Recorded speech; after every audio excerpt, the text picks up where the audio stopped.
Se você é do signo de Sagitário, tem Sol, Lua, Vênus ou Ascendente em Sagitário no seu mapa astral, eu vou tirar uma mensagem aqui do Oráculo do Poder Animal. Vai ser um animal xamânico que vai trazer uma orientação aí na sua energia para esse momento da tua vida. Talvez até um conselho aí para os próximos dias.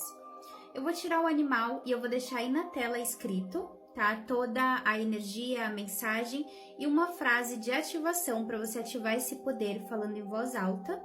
E se você precisar, é só clicar no vídeo para pausar e ler o texto, tá bom? Não esquece que se gostar da mensagem, deixa um coraçãozinho aqui para mim, um comentário de gratidão e compartilha. Vamos lá, mensagem do poder animal para quem é do signo de Sagitário, está assistindo esse vídeo. O animal que veio foi a formiga.